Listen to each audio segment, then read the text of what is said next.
Arganissima, New York. Your exotic skin, hair, and beauty source, and your one-stop shop for all your natural and organic skin and hair care, featuring authentic organic Moroccan oil and prickly pear seed oil and much more. Bringing you only the best, straight from the source and proudly produced in the USA. So what are you waiting for? Shop today. Arganissima, New York. Your beauty is our duty.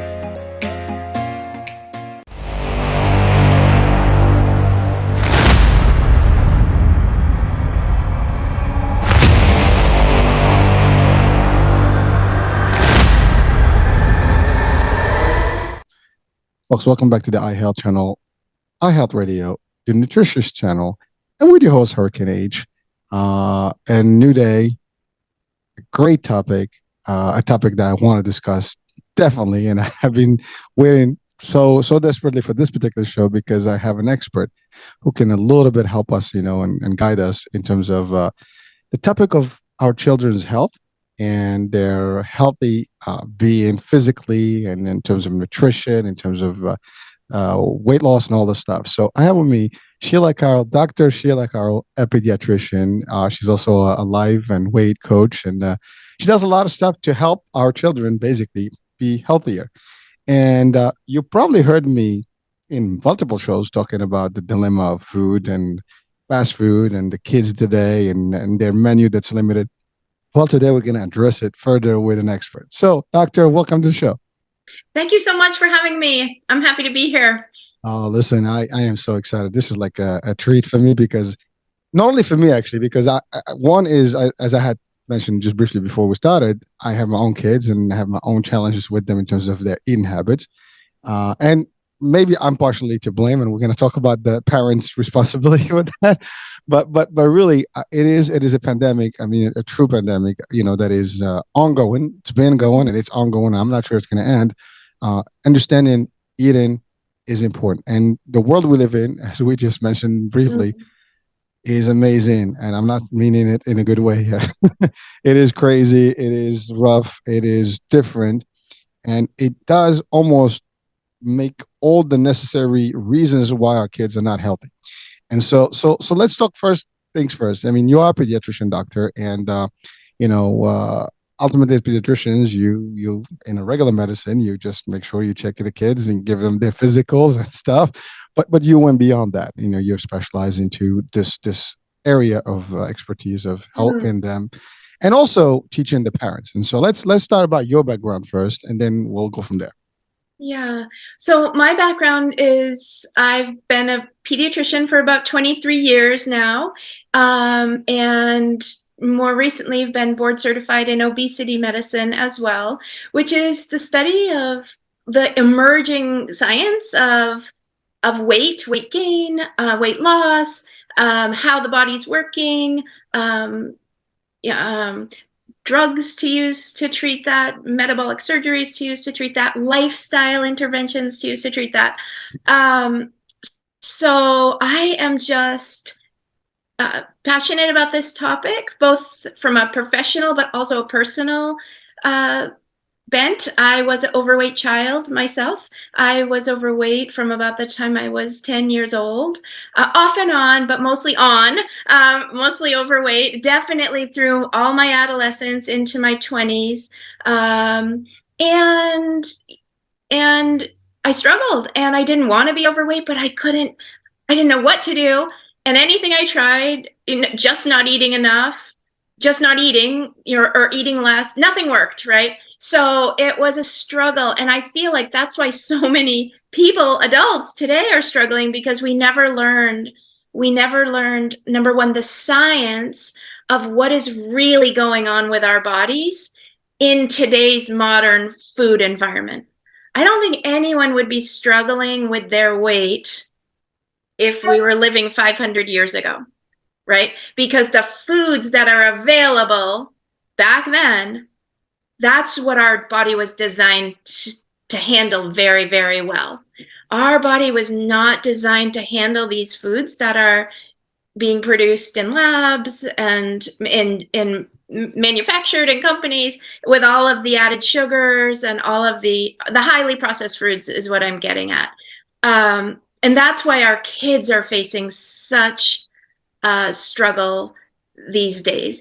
Honestly, even kids who you would look at and be like, oh, they don't have a weight problem, or they, quote, look normal, or they look healthy, the truth is, metabolically speaking, none of us should be eating these foods. No one should be drinking Coca-Cola on a regular basis. No one should be eating these highly processed foods. You might be thin or have a, quote, normal weight, but inside your body, metabolically speaking, your body was not designed to handle that.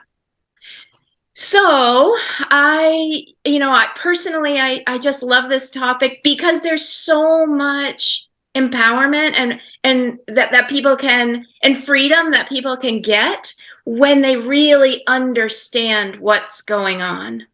Because me, when I was a kid, I didn't understand. Like, I would try to eat less, but I really wouldn't lose weight. Well, now I know that's because our human bodies, we're wired to store fat. This is how we've survived for centuries and, or millions of years, really.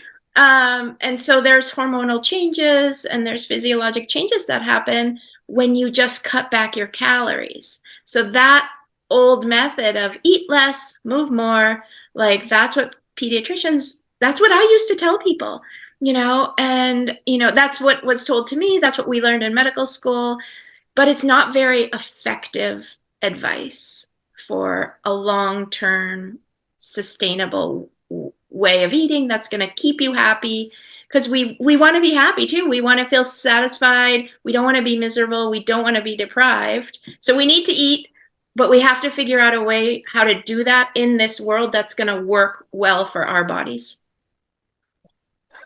Doc, that's that was a lot. Sorry. No, actually, that's perfect. I mean, in there's so much that we're gonna spend the next almost hour on, and I want to start with what you said about you personally, and that's a very important piece, because you being today who you are, knowing where you were when you were a child, I think it kind of connects a little bit better with the people if you talk to them, because the first question, people say, well, what do you know? I mean, you've never been there, right? So it's important to realize that. But you said something important. You were struggling when you were younger, and it was difficult, and that's a big piece of this. I mean, I know I've tackled the topic of bullying, and with something of weight gain and things like that. Childhood, kids are brutal. They can make fun of people. We've seen that happen. We've seen it in movies, but it's really happening in real. It's just a depiction of what's happening in schools. So there's a lot more to that. And again, you were young, you ate what you ate, and that's so maybe we can start with that piece of it. And of course, there's so much we talked about. You mentioned metabolism, fat, storage, the food that we eat, and 500 years versus now. So we're gonna get on through all that, but let's start about that. Like, kids today, or even I guess when you were a kid and when I was a kid, it's different in terms of what we ate versus now. I mean, it's got worse, but yet, I mean, if you lived in the Western world or anywhere in the world, right, pretty much the industries have been already in there, and so maybe fast food's gone faster here in the Western world versus some parts of the rest of the globe, but right now, literally, if you travel, I'll give you a good joke. I mean, when we go over all over the world now, there's probably McDonald's, Burger King, KFC, everything that you have in the States is everywhere else. I don't care where you go. There is going to be one of those branches of these franchises out there. So it is that. And that's just one thing. And then it is important to spend some time about the child, in terms of the food. Now, you were a kid, you were eating. I don't know what you ate, what you didn't, but somehow maybe it was the food, maybe it was the body. And that's the thing. It's a combination. Yes, exactly. I was just going to say, I'm one of 5 kids, and we grew up here in Maine. I live in Maine. I grew up in Maine. My mom was an amazing cook, and not cooking, what I would say, just cooking normally at the time, but baking lots of cookies and cakes and things like that. That was usual for us. But I like I said, I'm one of five, and one brother and one sister have been thin their whole lives, eating the same food. And not, especially as kids, didn't struggle at all. They could eat whatever they wanted and it didn't matter. And, in retrospect, it is hard for me to exactly go back. I think I probably did eat more than them. But the interesting thing, the science behind that is when you start to gain weight, the hormonal fat, the adipose tissue or the fat tissue, it's not just sitting there doing nothing. It's actually sending little hormones, little signals that make you hungrier. So I think I ate more because I was hungrier, because I was carrying more weight. You see, like, the vicious cycle of it all. And so some people, for sure, and this is like the beauty of medicine, or the art of medicine, or the beauty of the human body, is everybody's body is so different. So two people eating the exact same things are going to process that differently and have different hormonal responses, because you're under different stress, or you're in a different growth phase, or there's just, and so much we still don't know.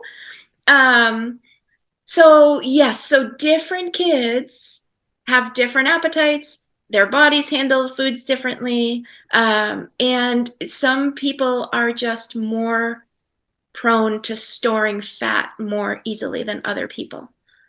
So, Doctor, thank you. I mean, for that's a perfect example. And you said, I mean, five kids, two are thin, and the other ones are getting different weight at different pace.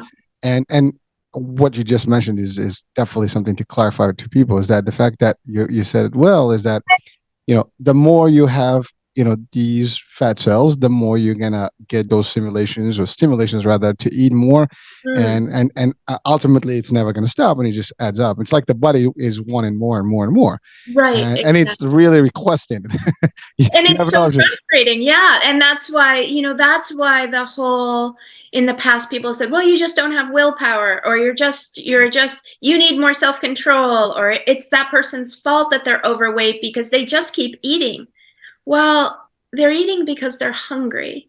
And that's a normal survival mechanism for all of us. So it's so much more complicated than that. Well, the brain has has a reaction to everything, right? The body is sending signals, the brain is responding, and then everything else is also like, the stomach is kind of like, I'm hungry, I need some food, and so that whole feeling is there. And you're right, this is we are programmed, in a way, to do certain things. I love what you said about 500 years ago, the food that existed didn't exist today, and we were meant to eat that way. And you're right. I mean, even 100 years ago, if you walk in a supermarket, you're not going to find the same food that you have today. As a matter of fact, someone came in, and went in the future. I mean, actually, from the past came in today, they'd be like, "What is going on here? What kind of food is this?" They'd be like, "Unbelievable, right?" Because they would never think that those were even potentially available, or can be even manufactured, and the food that we have today is there, coloring this, and it's really amazing that the ingredients that, when we're going to talk about a portion of that right now. But so the I want to just allude to the concept of metabolism, right? You said it. Everybody's different. I mean, there's genetics behind that, and there's hormones, and there's the metabolism. Again, you said different growth phases. Gender can also make a difference. Yes, Bonus for to the girl. sure. The activity level is Yeah. another thing. Someone that is super active versus someone's not. And believe it or not, that's still not a condition. My son is active, but yet he gains weight faster. So Exactly. it's not the same for everybody, and that's an important thing. So let's talk about uh, the breakdown, maybe, on how it all functions. In terms of the brain, the body, and the connection in terms of the urge of eating, and I think you talked about in general, but if there's a Yeah. way maybe to break it down. Yeah, I think one way, well, it's a huge topic. But the one way to really think about it is, people tend to overeat, or crave, high calorie, high fat, high added sugar food. And so no one is, having health problems because they're overeating salad or overeating broccoli or overeating apples or overeating fruit, right? No one is having health problems because they're eating whole unprocessed foods. We are having the metabolic health problems that we're having as a society, as a globe, like you mentioned, because of the way the food that is being made is affecting our body. And so there's a couple things that I want to say about that. One is that it's designed to make us want to keep eating it. So we eat something with sugar, or highly processed foods usually have a lot of sugar in them, added sugars, or the sugar additives, or the other things that make our our dopamine receptors in our brain, like our reward centers, light up. Like, oh, when you have sugar, your dopamine centers light up. That is two things for you. That evolutionarily has been a sign to tell your body, oh, you should keep doing that. That's good for you. That feels so good. Keep doing that. It must be safe for you because it feels good. And the other thing is, it sets in motion a pathway of learning to kind of eat those foods because they feel good for you. And so so say you have like a candy bar, a 2023 candy bar, and you eat that, you might get, say, we'll just use random numbers, but like 10 units of dopamine. It's not at all measured like that, but I'm just giving an example.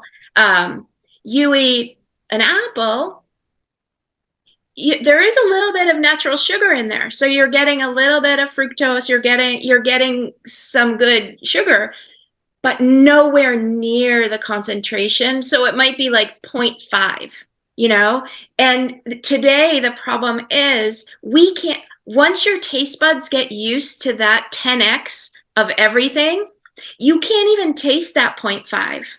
And I think that's part of the problem that a lot of kids are experiencing today. They can't taste the natural sweetness of a strawberry or of an apple, because their taste buds are constantly used to getting all the artificial sugars and all the added sugars, the table sugars and high fructose corn syrup.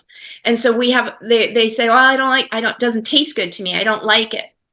But what they really mean, two things: it's not registering as pleasurable in their brain because it's a comparison thing. I mean, it's not registering because they're used to getting 10x what they're getting, or 100x what they're currently getting. And the taste is the same way.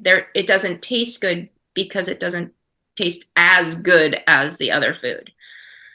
So I'd like to thank you. I mean, you're like, I'm listening to you and my eyes are getting bigger. My my brain is like, going like 2,000 miles an hour there. It's amazing because the way you're breaking it down, and you said it key, sugar. I mean, I wanted an example, and I know for a fact this was the case. I don't know if it still is, but Coke, for example, when you drink it, I mean, it has high sodium, high sugar, and it gets you thirstier and thirstier and thirstier, and you just want to drink more. You can drink a whole liter, 2 liters, because you're still thinking that I'm thirsty and I need liquid, but it's really just asking you to do more of that. That's one. So it's almost a trick on the mind, right? But you're right. The mind only knows what you give it. And so, and I think what you mentioned about the level of the sweetness that is being given to you, and you're right. Like, if you get out of it, this happened to me. Like right now, if I taste anything that's sweet, it's horrible. It's amazing. It's like you almost reject that sweetness because I reversed it to a degree. That's for me personally. But for kids, they're conditioned from the minute they're literally born into sweets. I mean, think about it. The minute they start eating food, there's like candy bars, candy this, all our holidays, are frankly, sweet. Formula has. Oh, yeah. I was going to ask about that. I mean, so here's the thing.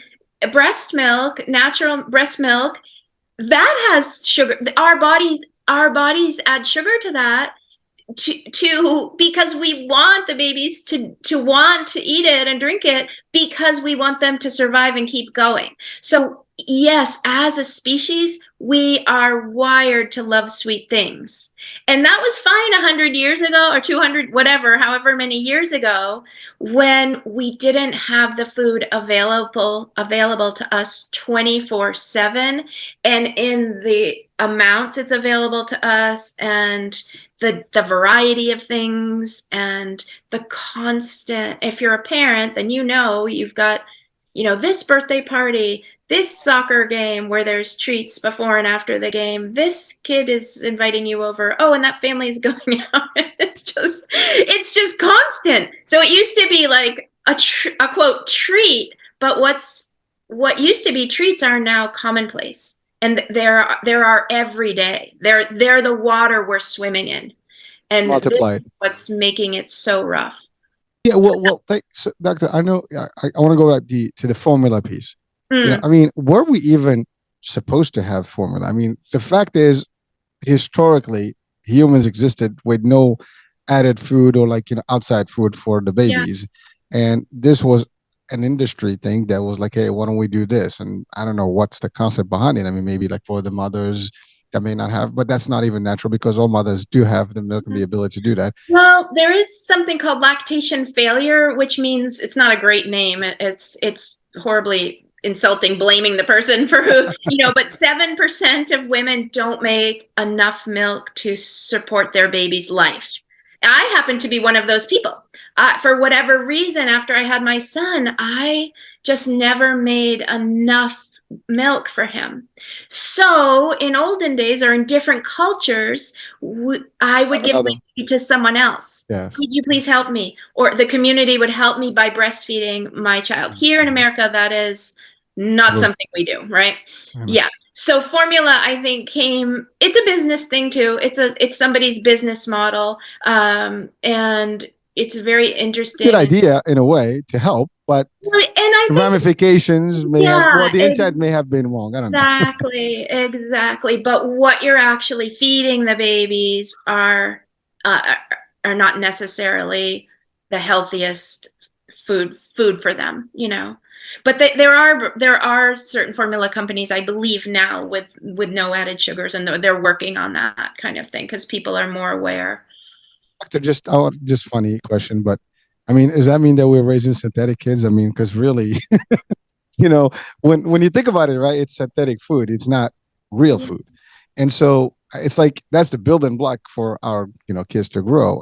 When you think about it this way, it's almost like whoa, is that even something, a concept? But I mean, they're growing to be normal, but maybe, because I'll give you an example. I don't know, maybe just me. I have noticed that a lot of kids have braces, or their teeth are not growing in the normal way. Now, I grew up overseas when I was a kid and never had this problem. I didn't notice that people needed braces. I mean, braces were literally something like, what's wrong with you? Like you failed something? I don't know. It was not, but I see it. I don't know. So I make this joke all the time, it must have been the formula that you guys got into. So that was my thing when I was, like literally having to find a justification why my kids had to go. Both my kids, 3 of them, they all had to go to braces. And I think there's a lower threshold now to offer kids braces than there's probably ever been. My son has braces as well. I never had braces as a child, but my brother did. But I think there is some actual data or the science of what you feed your child, the sucking motion, how that impacts how their facial bones grow. People are saying that a lot of kids these days are using those pouches or squeezy, like pureed baby foods. And so kids at earlier ages aren't using their jaws like they used to have to be able to, and that's potentially impacting people's teeth and jaw and facial structure. So I think all of that stuff, when you mentioned synthetic kids, I hadn't thought about it that way. But what I think about is like, wow, our body is so amazing. It's doing everything it can to try to keep us healthy despite what we're doing to it. It's basically like, oh, you're going to give me all those extra calories, all that sugar that I was never designed to handle. I don't, frankly, even have the enzyme to process fructose. Like, fine, I'll just store it as fat. Fine. It's like our body is so smart and doing all of these things. But what's happening is with when you see it in older people, type 2 diabetes, or pre-diabetes or chronic inflammation, all of these things, even, there's so many cancers associated with obesity and insulin resistance and metabolic disease. Basically what your body is saying at that point is, look, I have done the best that I can to try to handle everything that you've been throwing at me. And I'm at my breaking point at this point, And so our bodies are amazing. Now we just need to understand them and help them be as functional as possible. First of all, I was it was just a funny thing that I just came up with right now as we're talking about, because I thought about, like, when you think about, like, you mentioned stuff that is manufactured GMO type of thing, right? Food. Well, it's synthetic, right? And so is the milk. So that means really, like, whatever you put in is what you get, right? So you get a synthetic, different people that are maybe like they're almost mutated, folks. It sounds as weird as yeah, it sounds weird, but when you think about it, it's not far-fetched. Concept wise, and you're right. Your body is really fighting all this change, and to your point, it's been designed in one way. And then we've been conditioned in a different way, and we've seen the transition. But you're right; it has an exploration mode in terms of how far. It's like, again, I give the analogy of a vehicle. You buy a nice vehicle, you treat it right, you do the oil change, you give it the right ingredients.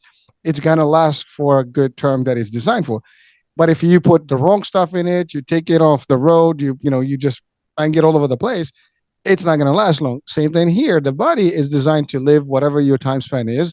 And your pancreas, your liver, everything is going to function correctly if you give it exactly what it's intended to be.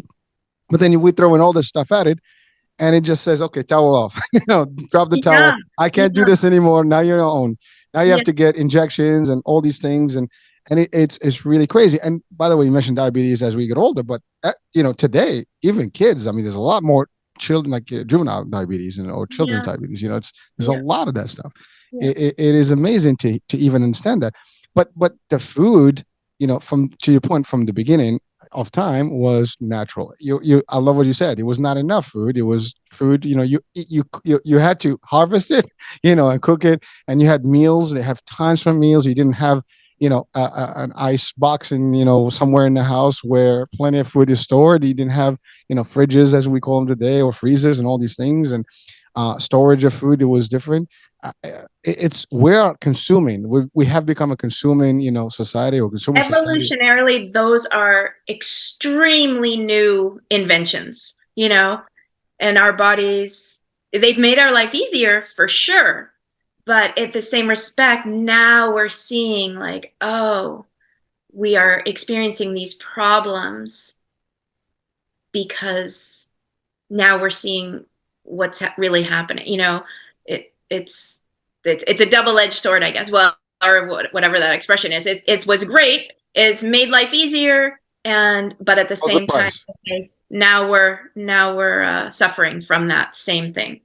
There's always a price to it, right? But yes, it's I would think that, I don't think all the stuff happened maliciously. I think it happened just by default of industry. Like, well, we want to find a solution to have extra food, to give the food, to keep the food, safer or longer shelf lives and things like that. We want to make it more attractive.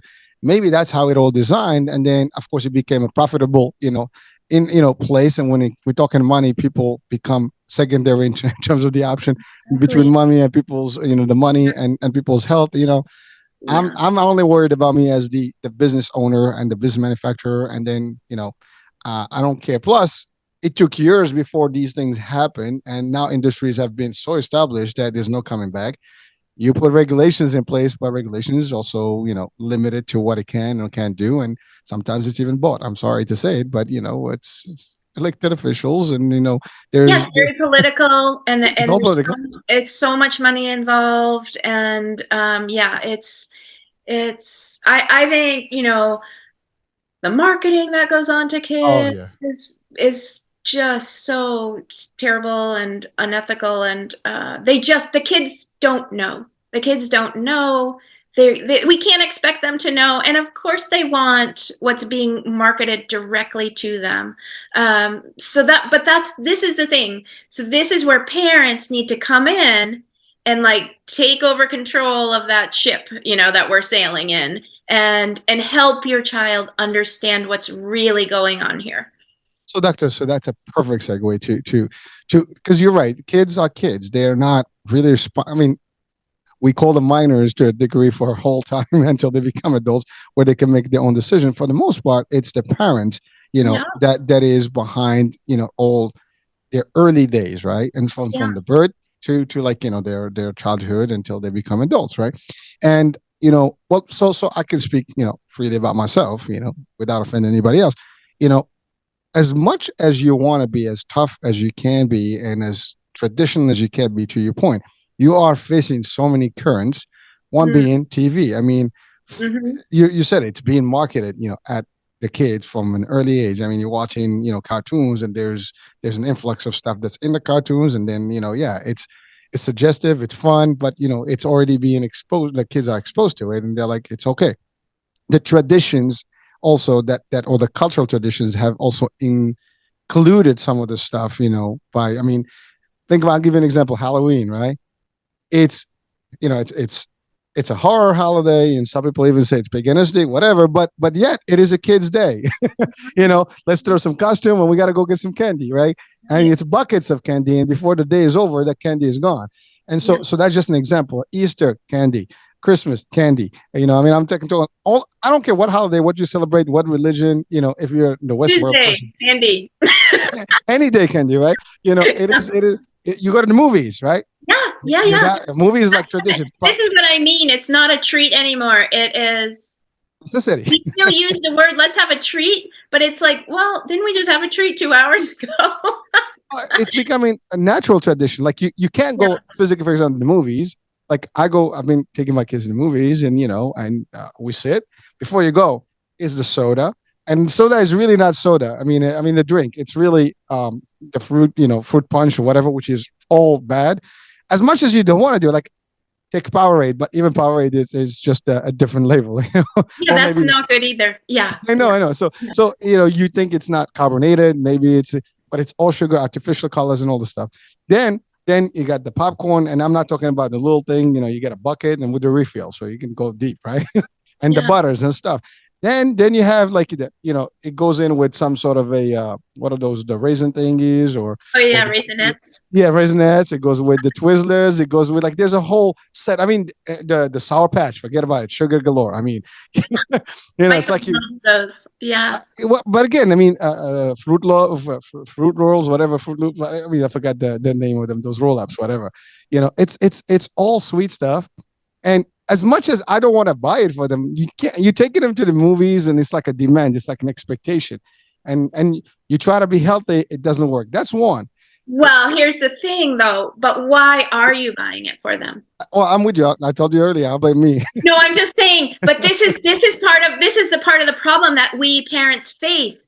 We have this cultural belief, or it's not even cultural, but somehow we have this thought: it will be more fun for them if they eat this, if they get to eat this sugar. For me, it was different. It was more like. What was your thought? I was like, they're gonna be upset. I'm supposed to take. Well, okay, so that's the other side. That's the other side. They're gonna be upset, and then I don't want to deal with that. I don't want to ruin the day for them. I don't want to. So it's all. But yes, these are all the thoughts that parents are having every single time. Even in the grocery store, I walk by the Doritos aisle, and I know my son loves Cool Ranch Doritos, and in my mind, I'm like, oh my gosh, he would be so happy if I bought those for him. But then I'm like, no, I don't. I sometimes say to myself, like, well, if he might be really happy if I gave him a margarita, but I'm not going to give him a margarita because I know that's not good for him.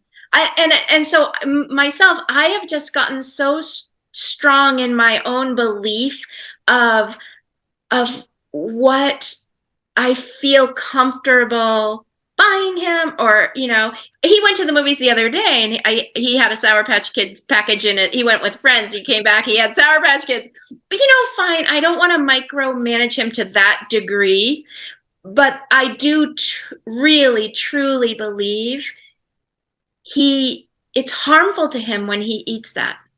Right now, his body's accepting it and tolerating it and doing what it can. I still think it's a little bit damaging to him. And I hate that. I don't like that at all. But at the same time, I'm trying to provide education to him. Like, okay, well, you have you had the choice, or you can make this choice even before you go to the movies. Let's eat something now, have some good protein, complex carbohydrates, get so you're not hungry, quote hungry. And then you can have something, then you can think, do I really want to have this? Knowing, but here's the problem. You and I as adults, we can do that. I can go to the movies no problem and not buy anything and sit there and enjoy the movie and have a great time. And I don't need any of that stuff because I worked on that. That was part of my own work. But I have the mature prefrontal cortex, like the very front part of our brain, the most advanced kind of thinking. It's like the CEO of your life. Like my son, he's only 11. His prefrontal cortex, just like everybody's, won't be developed until he's 25, 26 years old.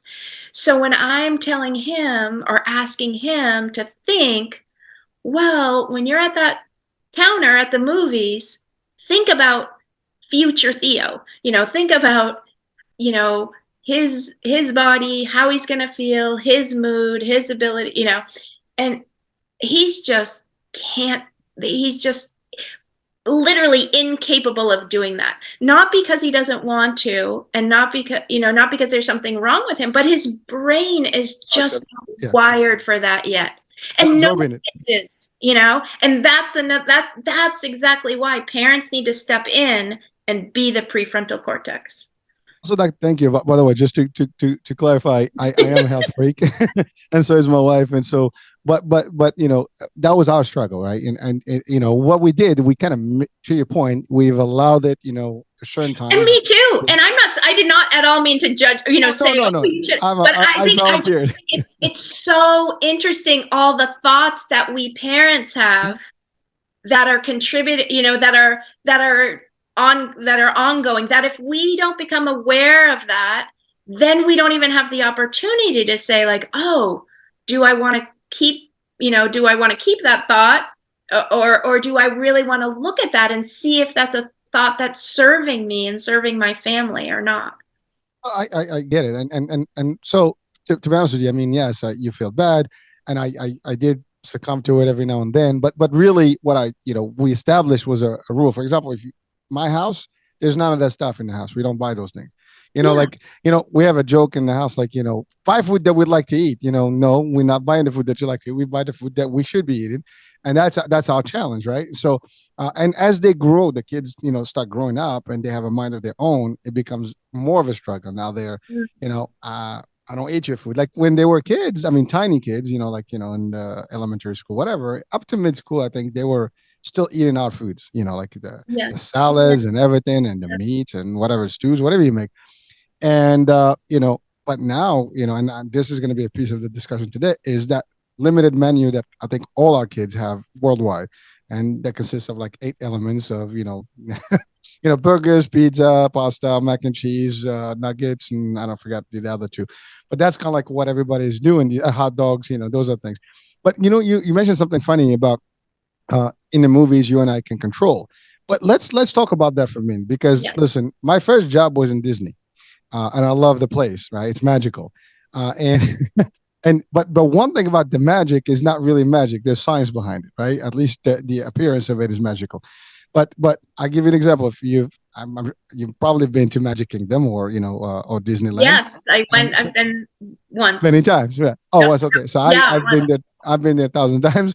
And when you walk in, there is a store. I'm just going to give you an example. It's a a chocolate and candy store right on the front. Main Street. Actually, there is a scent that is actually being promoted in the air. So Yeah. so you basically just like a robot, you just follow where the scent is, and the first thing you do, you walk into that store. And same thing in the movies. You walk in, the popcorn is attracting you right to the concession, place, and let's get funny with that. And you got all these things, and your eyes are like rolling now with all the digital stuff. It's like you want it all, and you like come in with buckets, and you got trays of food. Now we have even food in the movie theater, right? So there is the science and the industry designs now, and the marketing has been also almost fooling our brains in a way, because it's your senses are being tested right now. And yeah, I don't care, especially if, I mean, we know one thing: if you're hungry, your senses are highlighted. I mean, they're heightened, right? And so you can smell something from like a mile away. Yeah. Smells good, and then you just like it's like almost like you become zombie. You just kind of like follow, and you go. That's what's happening to our kids and to ourselves. But you're right. As an adult, you control. As a kid, you can, and then you get dragged like that. Come on, let's go. I need some more. And most of the kids, they throw a fit, and the parents like, okay, whatever, take it. I just don't want to hear any more noise. Yeah. So yes, we don't do that with other things though for our kids. We for example, like if your kids get in the car and they refuse to put on their seatbelts and throwing a major fit, you're probably not going to drive very far, at least with your child unbelted or unrestrained. It's dangerous for them. And a lot of my friends are like, geez, Sheila, it's just sugar. It's just kids. Kids, they need sugar. Like, well, no, Poison. I'm not saying they don't need any sugar, and they don't. I'm not saying everyone needs to go cold turkey on this right away, or ever cold turkey permanent ever at any time. You can always have some things a little bit. But what I think people don't understand, and I think people just don't understand the harm that's being done. Even if you can't see it, even if you're not seeing it as extra weight on your child, or you're not seeing it as type 2 diabetes, or you're not seeing it in some outward way just yet, we know that we know that our bodies can't handle these foods metabolically very well. I forget what the data is in adults, but it's something like 90% of adults are not metabolically healthy. If you checked their blood work, if their triglyceride levels, their LDL level, their blood pressure, their waist circumference measurement, if you tracked and you measured, I think what the latest thing is, I'd have to go back and look, but it's a very high percentage of adults are not considered to be metabolically healthy. Now, that didn't start that day they got tested. It's probably been building up for years, honestly. And so what I'm seeing, and I think what we're all seeing, is the pre-pandemic data of kids with overweight or obesity was north of 20%. And so that was even before the pandemic, when we know that rates of weight gain went up during that time period. So that means 1 in 5 kids is already suffering some metabolic issues with weight. And so what's starting now in childhood is only going to progress, and so yes, kids have their own agency. We love that we want them. We want kids to make their own decisions. And that's what we're doing as parents. We are shepherding them into, their life, where it's like a very long 18-year runway, or however many years your child will be at home with you. And you're teaching them, and you're leading them by example, and you're trying to give them everything that they need, so that then when they are making their own decisions more and more and more, 14, 15, 16, and they're riding their bike around town or going out with buddies or whatever, you want them to have some understanding of what the choices they're making and how that's contributing to the experience of their life. And we as parents can really help them understand that. We can help them, for example, if, we can help them understand the science, number one. We can help them understand the political nature and the marketing. Kids are very savvy to that kind of thing, and they don't like being kind of fooled or, taken advantage of. So in my experience, kids have loved learning about how they're being targeted to buy this thing. And in a way, it makes them not want to buy things sometimes, but there's a lot of work to be done at home too. Like when you eat something, how do you actually feel in your body? And that's a super powerful skill to teach your kids. And it's not something that we adults really talk about very much either. So if adults, the parents, start paying attention, oh, when I eat these Doritos or this French fries or this, then I notice, I don't feel that great. Once you start paying attention, then you can teach your kids that same skill. And then over time, they might be like, well, I'm going to make a different choice because I don't want to feel that way. See what I'm saying? I'm with you, Doctor. I'm listening, and it's amazing because there's few elements there, right? One is you talked about, the example of the seatbelt, right? But really, to your point, I mean, listen, sugar, we know it as sugar. I mean, if we called it poison, people will not take it, right? I mean, it's just a name, right? Some people call it poison. I know. Well, I'm saying, but if we those that call it poison, they don't do sugar. They're already anti-sugar. But the idea is it really helping you? You're right. It's not. You don't need it. We technically do not need sugar. None of us do. We need carbohydrates, but that's different than sugar. Agreed, but also if you eat natural, you're gonna get your sugars regardless, right? So, exactly. The problem, we don't need the added sugar or the extra sugar that's refined, which is common in every single thing you have today. I mean, even your breads and everything you buy has some level of. You look at the ingredients: sugar, 20, 15, 40, 50, 60. I mean, spoons. And that's a super important skill to teach your kids too, to read labels. And to look at the ingredient list, number one, look at now everything has to have added sugars, the grams of added sugars. So what the American Heart Association, the CDC, and the WHO say, if you are under 2 years old, so from 0 to 2 years of age, you should have no added sugars every day.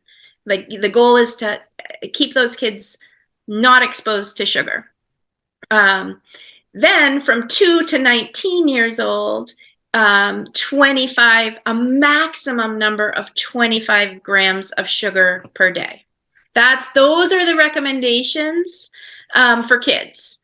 And I think adults are supposed to have, and so what that works out to is 6 teaspoons of sugar, about 6 teaspoons. So if you were to go to your kitchen, get out a teaspoon and go to the pantry and ladle out 6 teaspoons, you would see a tiny amount of sugar. That's the maximum amount. My son was at a little league game the other day, and one of his friends had a Gatorade, and I just looked at I said, oh, hey, can I look at that for 1 second? I looked at the label, 39 grams of sugar in that one bottle. So he's only supposed to have 24 grams a day, or 25 grams a day total, 39 grams in that one bottle, plus whatever else he's eaten. The other thing I want to make sure is that most people kind of feel like high fructose corn syrup, we know like that's not healthy for us, right? I think most people really do you think most people would recognize that as something, we shouldn't be eating a lot of that? And they even packages like label that now, no high fructose corn syrup, And so high fructose corn syrup is there's 2 versions of it. One has 42% fructose and one has 55% fructose. And it's really the fructose that now more and more scientists are saying that's the molecule that our human bodies are struggling with in this modern environment. So high fructose corn syrup has 55% fructose in it. Table sugar, which is what is in your kitchen and what is in a lot of these added foods, that's 50% fructose. So table sugar is essentially the same thing as high fructose corn syrup. Because I hear so many people say things like, well, I'm buying this because it doesn't have high fructose corn syrup in it, but it has, 39 grams of regular sugar in it. And so it's essentially the same thing. And until you get deep into the literature of that kind of thing, we wouldn't know that, because certainly the manufacturing people are not going to be telling us that. I mean, think about it this way: if they did, we wouldn't be buying the product, right? I mean, it's Right. it scales of the economy here. But doctor, thank you for that explanation. But so here's the thing, right? Mentioned fructose. I said pancakes because that's like the tradition. Eh? Everybody has some weekend pancakes, and you gotta get all like my son. I mean, he puts the syrup on eggs and everything. I mean, yeah, it's amazing. I'm like, I can't get it, and by the way, the education is there. They know what the ramification of this and where it's going to take you if you continue. As a matter of fact, a few years back, we had a scare because I think it was like 14, whatever. And the doctor says he's pre-diabetic. And I was like, whoa, and so we had to kind of like really get into a deep dive. No, and we got a lot more of exercise in there. And so, and he got away from there. But the idea is you have to observe, and you have to watch and keep up. But that leads me to the problem, which is our society. So let me be clear about that. You're the parents. You can be the best parents you can be in terms of the food part, what you buy, the conditioning, the training, and the table that you have at home. But then now the kids go to school. They're not getting the healthy stuff in school. I'm sorry, but that's reality. I mean, the menus, at least in the States, and by the way, there's a lot of videos out there that can compare some schools from worldwide, schools. We're probably one of the worst in terms of what our kids eat. And when you look at that stuff, it's really not healthy at all. Every single thing that is wrong is in there, at least, from a nutrient, perspective. That's one. Two, peer pressure. You're with your friends to your point. The party is stuff, like, boo, if you don't eat this, what's wrong with you? Well, you're a kid, enjoy your life. And you get all this stuff happening, and it's building. And now you get to a point when the kids are teenagers, that's like the rebellious, years. And like, mom, dad, I know what I'm doing. You can tell me this. And now you have to struggle. It's like a clash, right? So you're almost, you're forming them home. Yeah. They're disforming them somewhere else. It's like, there's a formation here, and there's a whole destruction on the other side. So no matter what you do, between the marketing, between the culture, between the system and the environment, it's like you're struggling. It's like you're swimming up current, and it's tough. You're swimming up current, and you are considered, what's the right word? My son is like, don't be weird. Mom, don't bring anything weird. You're considered abnormal, or I can't think of the right word, but you're not going with the flow, if you are like, okay, here's your you what? You're extreme.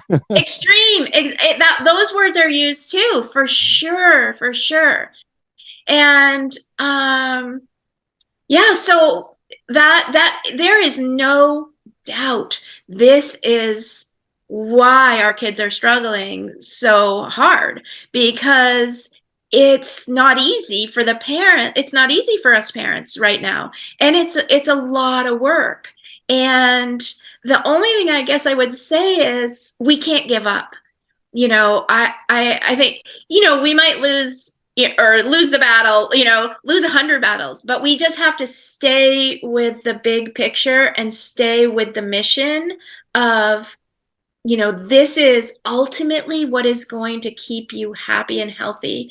And yes, you do get to make these choices for yourself. And if you're choosing that right now, there's nothing I can do about it. Okay. You're controlling what you eat at home. Like you said, you control what you bring in at home. And I do the same thing. And that's one big message. So for us parents, we can control what we can control. And we can't control our kids, especially when they're not right in front of us. So we just have to keep going and doing the best we can, setting a good example for them. Living that lifestyle ourselves is really the best way. They see us, your kids see you feeling good, being fit, being happy, thinking well, having a lot of energy, and they're probably like, man, I want that too. And our kids, every kid is really looking to their parent as to how they think they should act. So, like you said something about lead by example, and but that's another element that we need to just highlight briefly here, because you're right. If my lifestyle is kind of fit and more like specific, where we counting the calories when we go, we do treats every now and then, but we know, like, if I do a treat, that means we got to work up extra, whatever, we got to make it up and do all the stuff, and that'll take us to the discussion about calories versus sugar. But the concept, I've seen this, you've probably seen this. You go out and you can see sometimes families, they kind of like are open about eating, and you see the parents are not as healthy, and therefore the kids are just basically doing the same. And they listen, I cruise a lot, right? And I can tell you, on cruise ships, people go crazy on the buffet line. I mean, trays and trays and trays. You do not need all that, but I know they can't control it, because, to your point, all that chemical stuff is going on.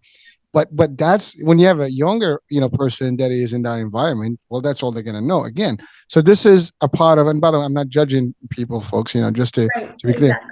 Yeah. We're just sharing like observation here. But I know even those same folks, they know that they have an issue. They just can't do anything about it. And most of the people, when you get to a certain point, it becomes very difficult to go back. I mean, it's not impossible, but it's difficult. And the more you get to a point of like I give up, I'm just going to let my body go. That's when it gets worse and worse. And then now you get complications, and the diabetes kicks in.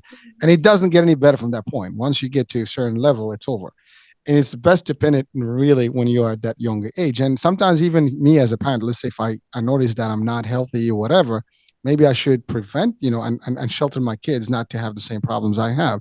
So again, it's just a quick message for people, if you're watching, and it's your health at the end of the day. And there is more to this, because we complain about the healthcare system, right? Well, it does take a toll on the healthcare system. Now, it may benefit some, it may not benefit some others. There's the debate about, is this benefiting doctors, the hospital system, the healthcare system, the economy of healthcare, whatever. Or it is really taking a toll on them, and that's where the cost is high, and that's why we can't afford the medicine and stuff like that. So there's that whole discussion. That's a whole topic, on its own. But all this stuff is happening in real time, and it starts at an early age, and it starts from the parents, and the behavior that we actually are, portraying is what's being accepted by those children, absorbed by the children. To your point, the kids are gonna like absorb everything. They mimic parents, father, mother. Like, for example, in my household, we work out. My wife does teach, fitness stuff, and I'm got a health channel. Healthcare. But yet, I know all these things, and the reason we do these talks is to help people at least get them closer to the reality, and maybe resources and solutions.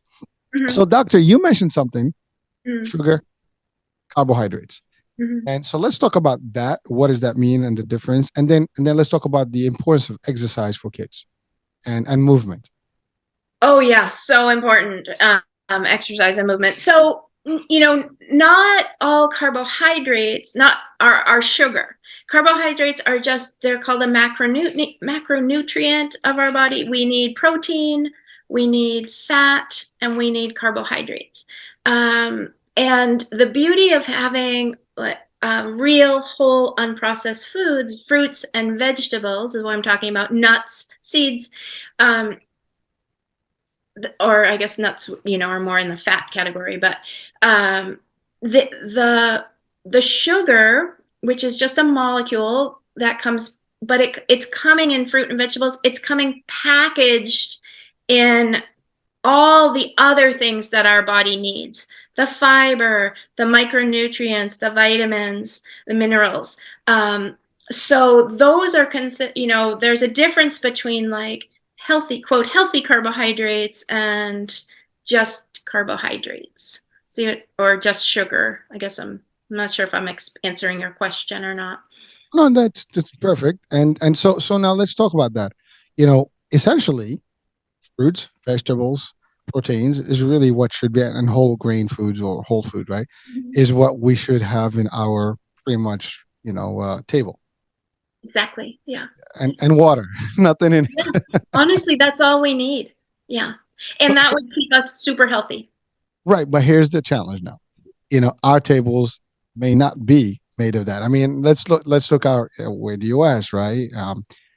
Burgers, fries, hot dogs. I mean, you can't go to a game without a hot dog and some fries and ketchup. I mean, talking about ketchup and all these extra stuff. I'm talking about sodium and sweeteners and sugars. I mean, you can clean silver with ketchup. I mean, Yeah, and the condiments, and there's so many sources of hidden added sugars. Um, yeah, it all barbecues. tastes good. That's the problem, and Yeah. you just can't stop.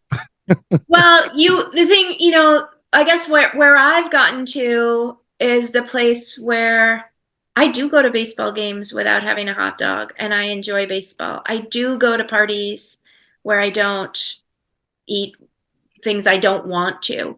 And I've and this is the power of coaching. This is where I didn't learn this skill. It wasn't just magically came to me. Someone taught me this skill. And this is what I learned through life coaching, which was so different than my medical training. In medicine, we just tell people, okay, do this. Oh, here's your problem. Okay, I know what to do. Do this, do this, do this. And then the person leaves and they're like, yeah, but how am I going to do that? How am I going to get myself to do that? Even if you really want to do something, until you understand, so there's this thing, there's a theory, or it's not a theory, but it's a framework of, it's cognitive behavioral therapy is one way of looking at it, but it's that your thoughts create your feelings and your feelings drive your actions. So if you say you want to be going to the gym, if the action you want to be taking is go to the gym or go for a walk or fill in any action, eat a salad or don't eat, the hot dog, you need to go upstream of that action and look at how you're going to be feeling. How do you need to feel so that you get yourself to the gym? Okay, I want to feel, motivated, or I want to feel committed is a really good one, because lots motivation waxes and wanes. But okay, so if I want to feel committed, what's the thought I need to be thinking that's going to give me that feeling of committed? My health is important to me, or my family is important to me, or this would be good for me, or I know this is going to help me. See what I'm saying? So that whole thought, feeling, action, and we know that what we do and what we don't do, that creates our experience in life. And so this is the key to really understanding what's going on. If you don't like your current situation, if you don't like the current results in your life, you can kind of trace them back to a variety of thoughts that you're having. And then that's so empowering and so freeing, because that's where you can step into, okay, well, my thoughts are optional and I don't have to keep thinking that. And I'm going to choose a new thought that serves me better and gets me the result I want. Awesome, When I learned that, I felt free, really.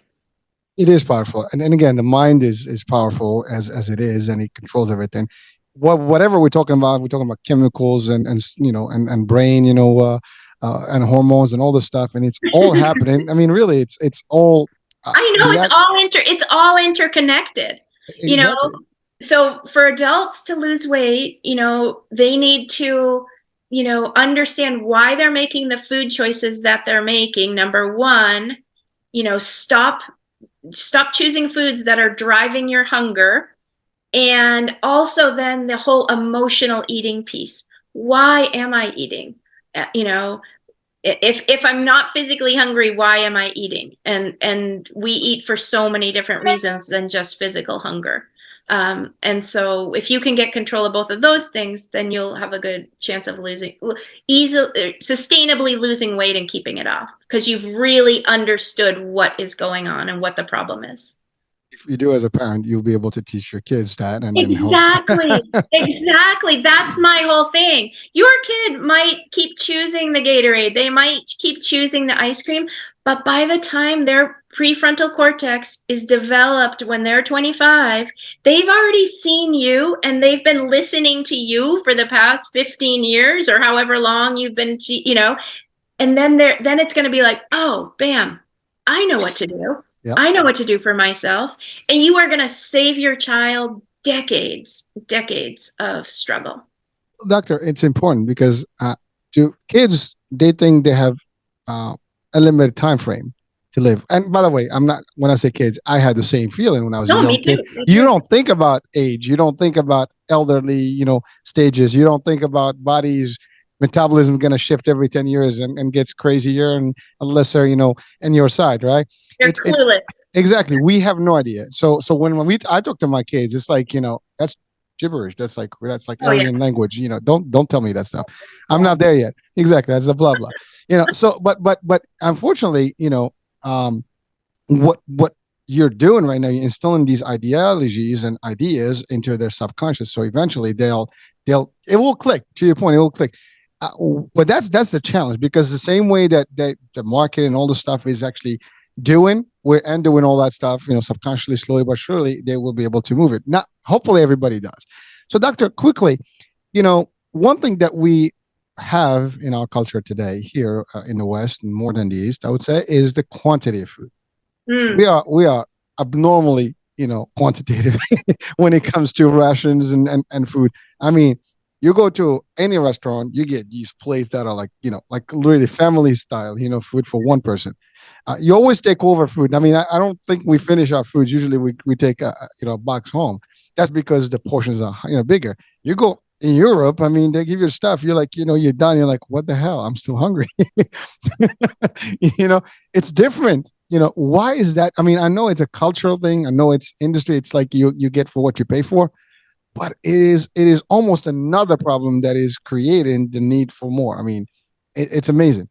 It's a huge part of the problem, portion control, and our kids are eating way more than they need to be. That's another problem. But just like we mentioned, like smell hunger. You walk into the movie theater and you smell the popcorn, and you're like, oh, turns out I am hungry. You hadn't been hungry out in the parking lot, and then you smell it and you're hungry. And it's the same thing with your eyes. You see it and you're like, oh, I'm really hungry, and so, yeah, I think that is another big problem that we're facing, this supersized everything.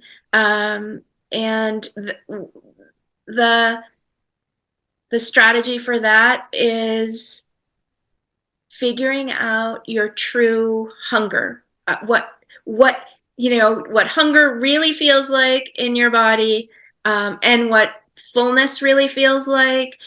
People I teach my clients a hunger scale where like -10 is like the hungriest you've ever been. You haven't eaten in so long you would, you're going to die if you don't eat. And +10 is, you're so full, you can't possibly eat one more Thin Mint. And then in the middle is, 0, where you're at neutral. And so you can learn by spending time slowing down, getting used to your body. You can, we recommend eating in between like -4, start to eat something, notice, oh, I'm getting a little bit hungry, or, oh, okay, it keeps coming to my mind. Food keeps coming to my mind. Okay, I think I'm getting hungry. But you can, start eating only when you're hungry, and then stop when you're, somewhere +2, +3, +4, and don't keep going just to finish what's on your plate. And that is a skill. But here's the thing: we need to understand that the processed foods that a lot of people are choosing to eat, are messing up your body's hormonal signals, that the hormones that tell you you're full and hungry. So leptin and ghrelin, those are important hormones for weight maintenance. And when you're eating whole, real, unprocessed foods, so easy to tell when you're hungry and easy to tell when you're not full. When you're full. So the other thing I'll just throw out there, for your audience, because I think people think like, oh, well, I don't want to be deprived. I don't want to not eat something. The truth is, when I gave up eating sugar and a lot of processed foods, I was shocked at how not hungry I was. I had always been hungry. That's why I struggled with my weight all the time, because I felt hungry a lot. And when I felt hungry, I ate. But when I gave up eating sugar, and to me, like, flour is, right below your neck, flour is pretty much turned right into sugar. So flour and sugar are essentially the same thing. So when I gave up eating flour and sugar and I got in touch with my real hunger, it's shocking how not hungry we are when we're eating protein and healthy fats. Now, I'm not saying that you need to make your kids not eat any flour or not eat any sugar, but I'm just sometimes I advise my clients to do this as an experiment on yourself. Your kid doesn't even need to be involved. Leave them out of this. But you take a week or 2 weeks, or frankly, even a month would be better, and go no flour, no sugar, and see how good you are going to feel. Then you're going to be like a convert and feel so committed and be like me, crazy lady, talking about it all the time. But you just feel so good. It's freeing, really. And we don't realize how bad we feel until we give it up. It's amazing. Listen, there was a point in my life where I let it go, and I was doing all of that crazy eating and, no limits and all the snacks and everything. In 1 year, I gained about 50 pounds. And when I dropped all that, it was me being conscious and taking all that stuff out, and the feeling that your body is in, and how you feel like, you're really excited, you have the energy and all the stuff. That's the other thing, energy. I mean, when you're like too overwhelmed, your body is kind of like, depressed in a way that it's not really active. You think it's the opposite, but your hormones are just trying to tackle the food and just keeping you awake. And then you're not doing much, right? You're like, you're blah, you just, you don't feel good. Plus your sugar level is going up and down, mm-hmm. and you are on this roller coaster ride of glucose. And it physically, we don't feel good when we eat like that. Doctor, quickly, so I love what you said. I mean, by the way, thank you for the picture about the food on the table. The more you have on the table, the more you're going to eat. The least you have on the table, you're probably going to be able to, like, oh, I'm done, it's over, and you walk away. And then it's psychologically speaking, the more you see on the plate, the more you want to finish it. So that's why they also recommend, like, using smaller plates. Even if we tend to buy really big plates. But years ago, people used to eat off much smaller plates, and they even had kid-sized plates. Mm-hmm. Now, kids off adult-sized plates. It's a joke. When I go to movies, I do actually ask for the kids menu. Yeah. And they look at me funny, like, right. Yeah. And my kids are not even with me, like, kids menu. Yeah. They look at me like, okay, I mean, but that's like, when I go and I want to treat myself, but because you have to, you can't starve yourself for everything. I mean, sometimes you have to cheat, and I do that, but I know that I have to do some extra work that day, whatever, workout, right? Now, the importance of balancing with water. I mean, water is essential to our life, and I think, but also, if you drink enough water, like let's say you drink and eat at the same time, I mean, you're gonna fill your stomach to a degree that you're not gonna be needing more. You're gonna feel full. Give you that feeling of full. Is that even a thing? Yeah, for sure. Yeah, and lots of times when people feel hungry, what they're truly just thirsty, because we're chronically, underhydrated here in America. We don't drink as much water as we should. Plus, we tend to drink things that are dehydrating, with things with caffeine in them.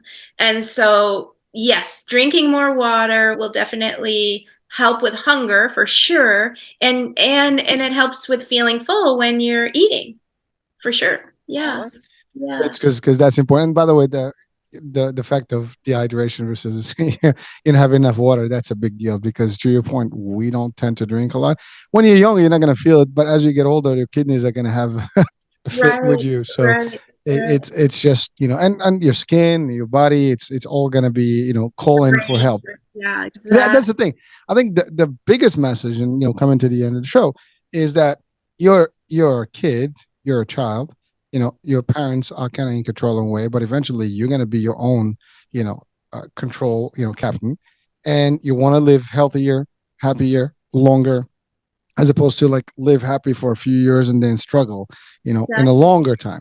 And Exactly. that's the biggest message. And I think as parents, we want our kids to live as long as they can, and even, you know uh, be alive and happy and healthy, and you want to see them thrive, just like you want to see yourself. But we love our kids probably more than we love our own selves. I mean, that's just parents, Yeah. 101, most of us.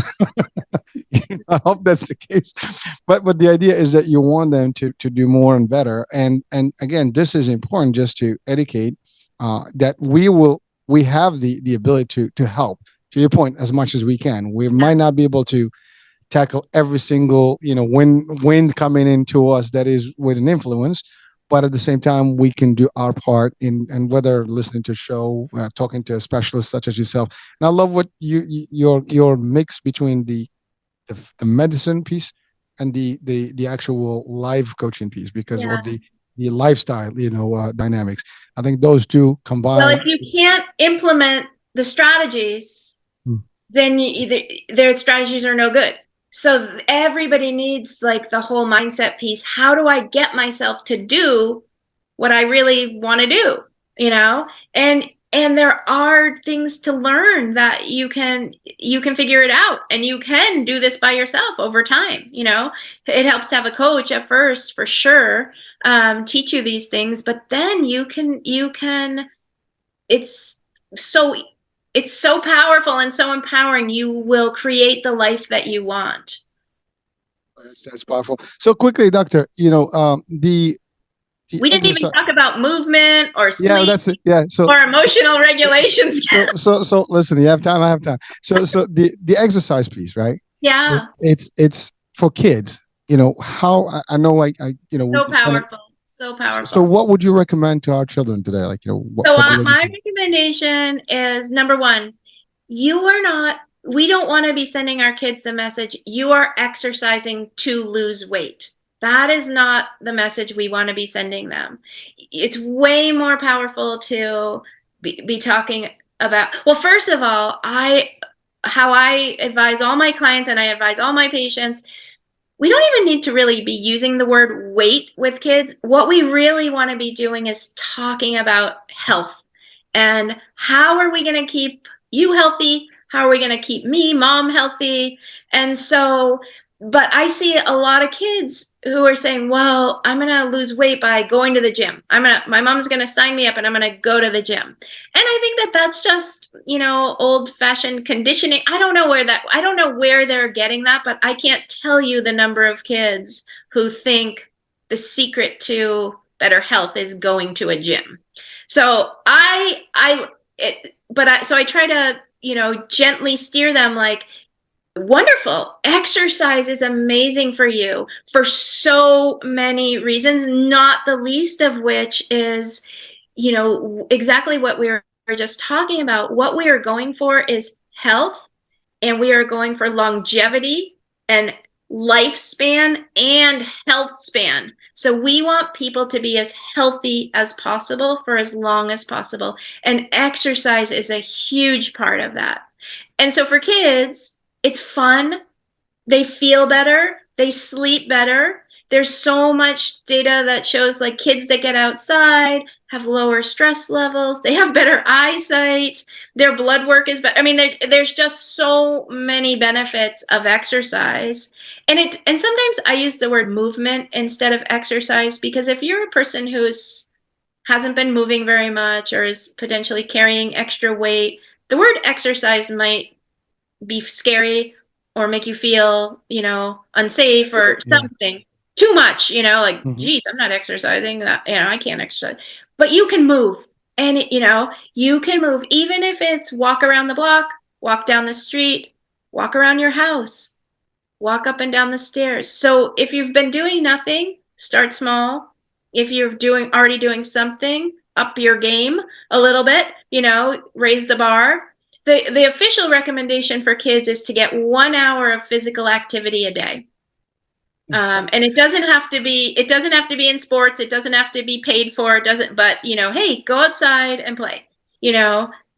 It's spring here in Maine, and my son has had his buddies over today, and they were just playing wiffle ball, and they are running around like crazy.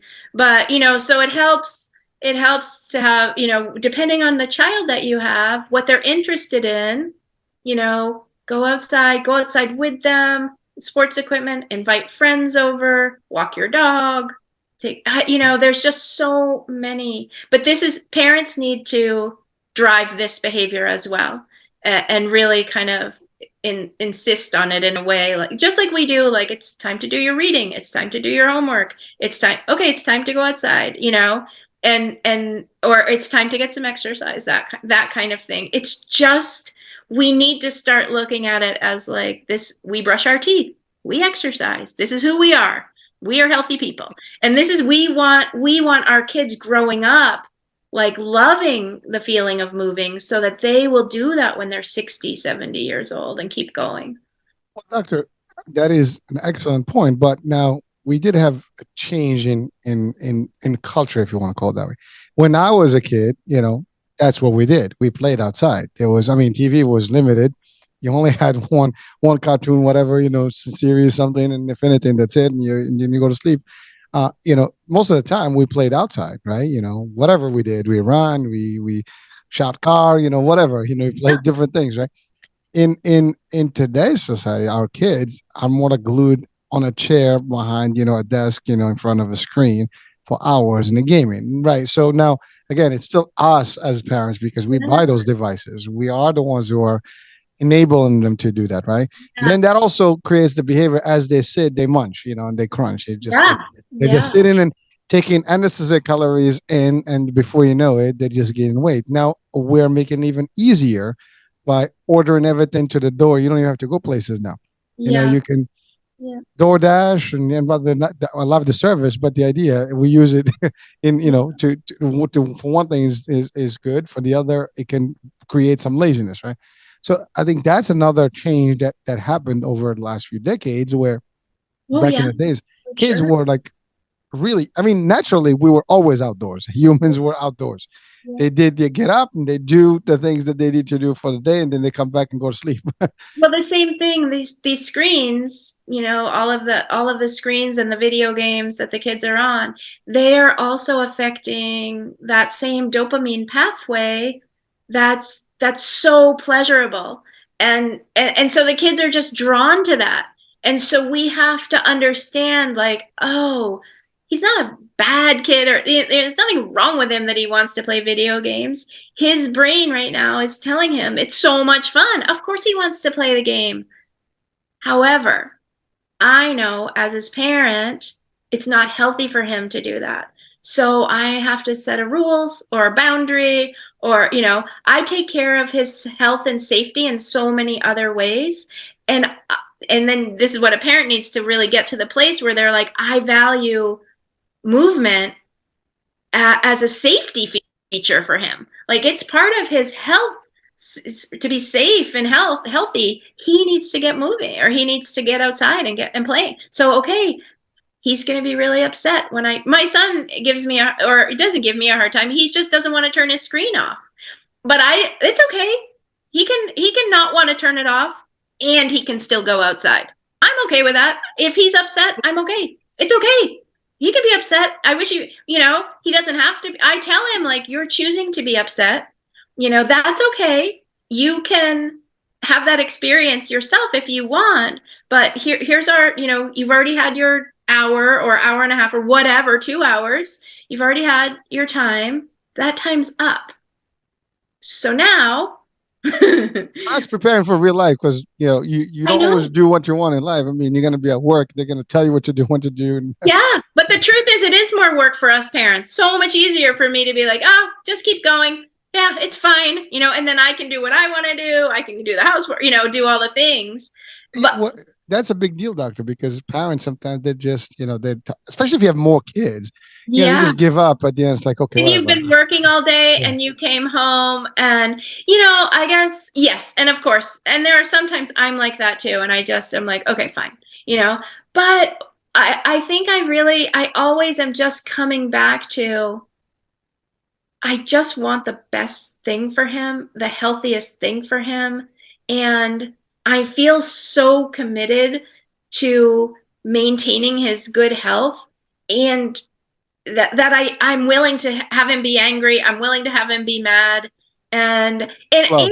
at the same time, I still love him. I'm still connected to him. I'm not mad at him because he's mad at me. It's okay. He can think I'm, the worst parent. Sometimes I am, frankly. Sometimes I'm a great parent and sometimes I'm not a great parent, but it's okay. But I say, buddy, it's my job as your mom to protect you, to keep you healthy and safe. And I think going outside and playing is part of that. So Mama I'm bear is out always, there. I mean, think about it, natural, right? Mama bear protects the kids, right? The cubs, Yeah. and it's ready to kill to protect. Same thing here. You're doing it, and the kids may not understand that at that They age. totally. Eventually, when they grow up. I mean, I've heard my kids say, you know what? We know that you did all this for me Yeah. because you Yeah. do love us and you want the Right. best for us. It is there is a satisfactory satisfaction level when you hear that eventually, and then you see that they see the the light at the end of the tunnel. Yeah. But it is tough while you're going through it, and it's not always a picnic, and it's a struggle, and but But if again, you it's know you're doing the right thing, you've decided on purpose, this is how I want, this is what I think is best for you. And so then I feel proud. I feel committed to that. Not happy that he's upset, but I'm also not upset that he's upset. So my day doesn't get ruined when he says, you're the worst. You're the worst mom. I'm like, okay, not fair. get outside. Well, you know, it's funny, Doc, because here's the thing, right? We have this, and I've heard these comebacks.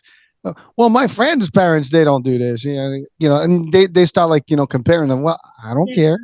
This is the United States of me. You're well, ruled by this Constitution. I say sometimes I say like, well, maybe those parents don't understand the importance of getting exercise. I mean, not everybody knows all the things, so maybe they're just confused and they don't understand, so I kind of say like, Yeah. that it would be better for you. I'm not saying those other parents are wrong, but I'm just saying, it's people live different lifestyles and make different choices. That's right. Well, again, maybe they can share the message across, right? Well, Yeah. again, by the way, folks, I mean, if you're watching and listening, this is not a bash thing on anybody's style, but I think we all want our kids to be better and healthier and so on and so forth. And what's a better way to do it by educating them about being healthier and again, doing our part. Hopefully, we Yes. can do that. Now, doctor, I know I'm exceeding your time here, but you mentioned sleep. That Yeah. is that is important. I tell you one thing. I have this struggle with my own son because his sleep patterns are all over the map. Like I can't get him under control How in old any is way. he? Well, he's 17. I can't control him anymore. No, and it's hard. So this is the Yeah. thing. Yeah. So sleep is by far the most underrated thing you can do for your health. If you do nothing else but go to bed an hour earlier or 2 hours, so adults, it's recommended to get 7 to 9 hours of sleep. And, I don't think that too many adults actually get that amount of sleep, but it affects every aspect of your body.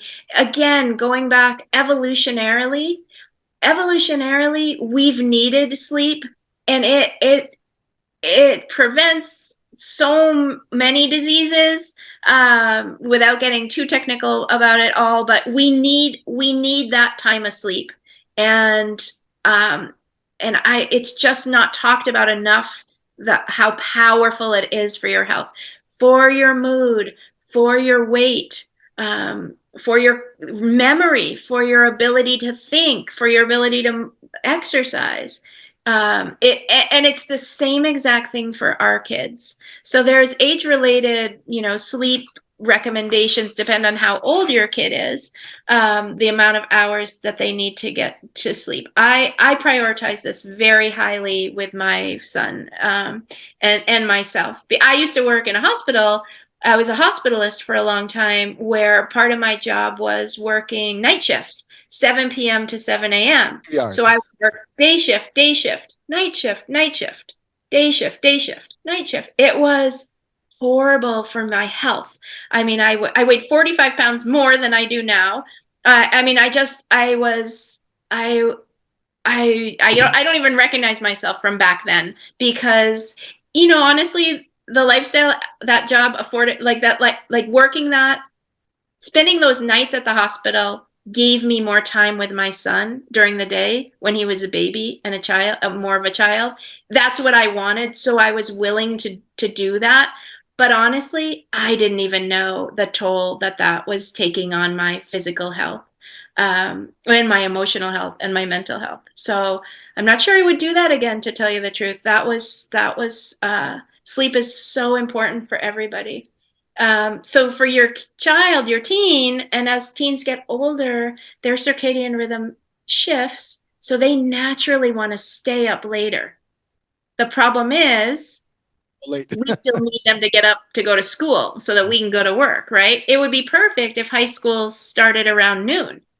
Then our kids would get a really good amount of sleep, if they could turn their phones off. But, for my approach, I don't have a teenager yet, but I think education for him, and having him really understand the powerful benefits of sleep, if he's an athlete or a musician or a student, anything really, everything benefits by it. And then also the same thing with, like, how we tie food into how your body feels.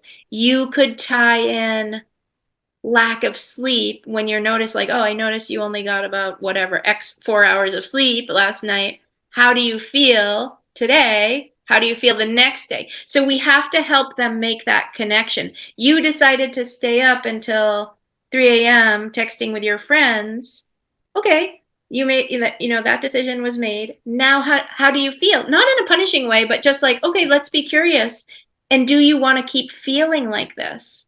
And then when he does get a really good night of sleep, or hopefully strings together several nights of good sleep, then you could say, hey, how are you feeling? Like, are you liking the way that you feel? Are you liking your mood? Are you liking, that? And so we just need to help them tie their choices with their results. Pretty cool stuff. And by the way, this is not just for my kids. So I think for everyone watching and listening, I mean, if you do have, someone in that age group, it is a huge deal, because it is a transitional stage, and with the gaming, with everything. And the other part is that you got the weekends versus weekdays. And then it kind of like they switch those rhythms every week. And so the Friday night, they like switch on weekend mode, and then Sunday they can't switch it off. And that's Monday is horrible. And that's not helpful either. The data, the scientific data would suggest that the best thing you can do is get up at the same time every day. So you don't have to go to bed at the same time, but if but the problem is, if they're staying up really late, it's a challenge. This is this is where we're at with our modern world, but our ancient bodies. And how do we live in this world, understanding our physiology and what we need to function really well, and then we make our choices from there.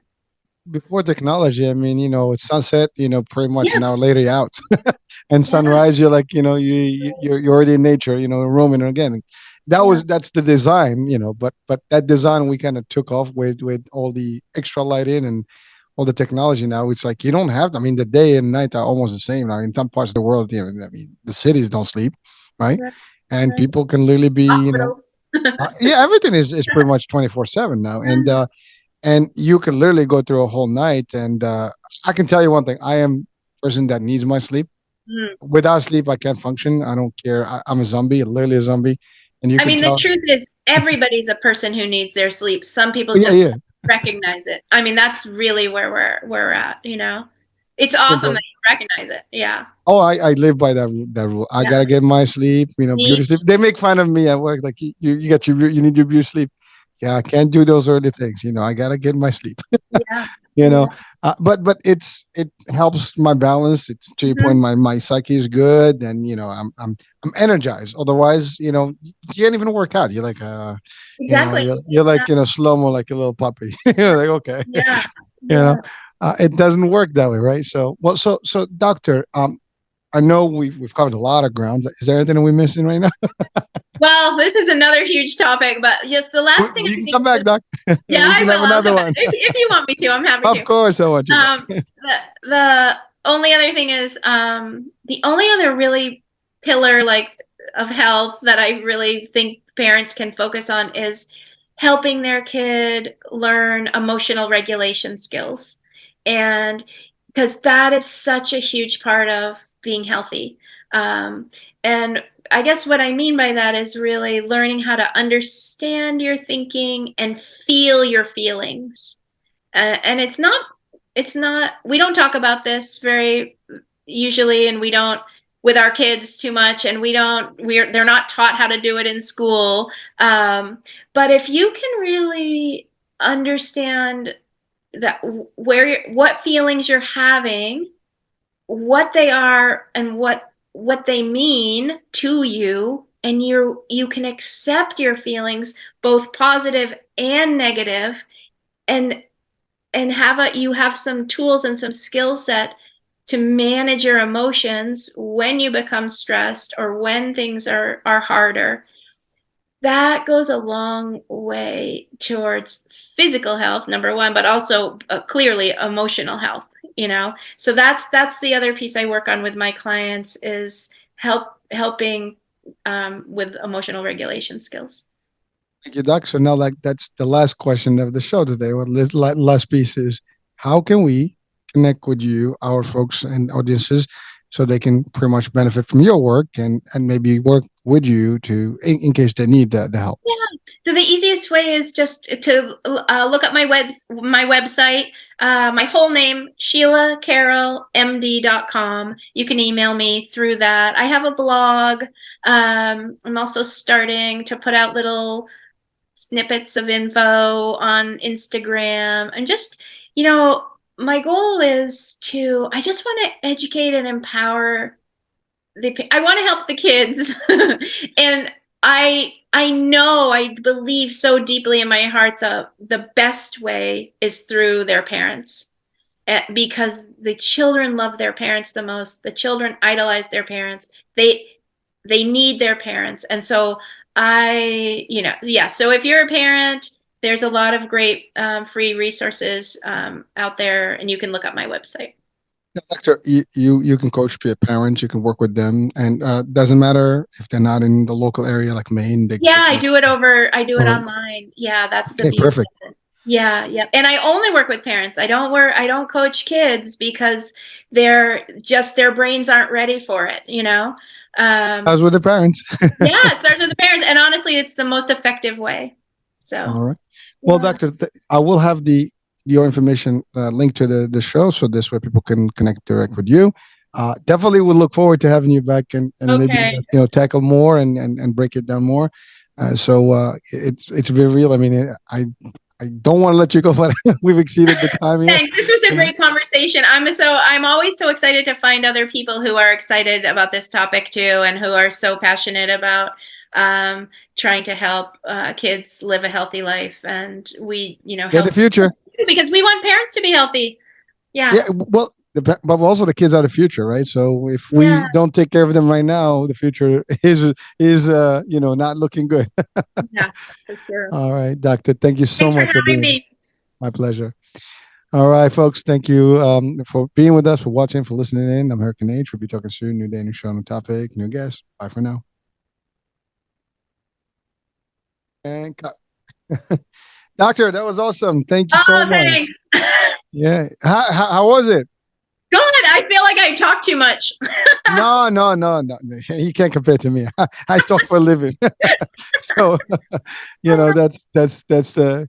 But no, it was powerful stuff, and it's been a minute actually. I have another doctor come in on Friday, similar topic, and it's not enough.